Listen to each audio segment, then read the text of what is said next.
ನಮಸ್ಕಾರ ವೀಕ್ಷಕರೇ, ನೀವು ನೋಡ್ತಾ ಇದ್ದೀರಾ ಸುದ್ದಿ ದಿನ. ನಾನು ವಾಸುದೇವ್ ಮಾರ್ನಾಡ್. ಮೊದಲಿಗೆ ಹೆಡ್ಲೈನ್ಸ್. ಇರಾನ್ ಇಸ್ರೇಲ್ ಕದನಕ್ಕೆ America grand entry. B-2 bomber ದಾಳಿಗೆ ಖಮೇನಿ ಪರಮಾಣು ಆಸೆ ಛಿದ್ರ. ಅಮೆರಿಕ ಸೇನೆಗೆ ಟ್ರಂಪ್ ಶವಾಜ್ಗಿರಿ.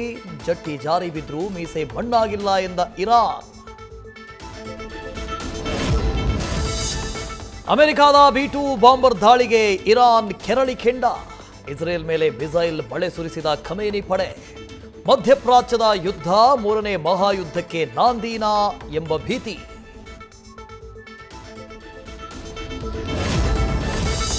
ವಸತಿ ಸಚಿವರ ಆಪ್ತನ ಮತ್ತೊಂದು ಕರ್ಮಕಾಂಡ ಬಯಲು.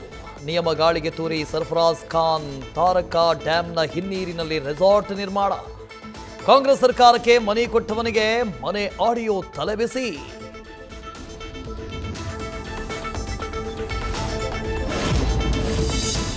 ರಾಜ್ಯ ಸರ್ಕಾರಕ್ಕೆ ಬಿಸಿ ತುಪ್ಪವಾದ ಮರುಜಾತಿ ಗಣತಿ.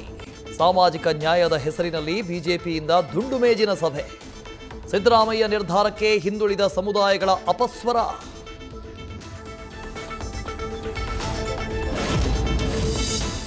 ಹೃದಯಾಘಾತಕ್ಕೆ ಯುವಕರೇ ಹೆಚ್ಚೆಚ್ಚು ಸಾವು. ಹಾಸನದಲ್ಲಿ ಊಟ ಮಾಡುವಾಗಲೇ ಹಾರ್ಟ್ ಅಟ್ಯಾಕ್ಗೆ 35 ವರ್ಷದ ಯುವಕ ಬಲಿ. ಮಲಗಿದ್ದಾಗಲೇ ಮತ್ತೊಬ್ಬ ಹೃದಯಾಘಾತದಿಂದ ದುರ್ಮರಣ. ನ್ಯೂಸ್ ಫಸ್ಟ್, ನಿರ್ಭೀತಿಯಿಂದ ನಿಮ್ಮ ಪರವಾಗಿ.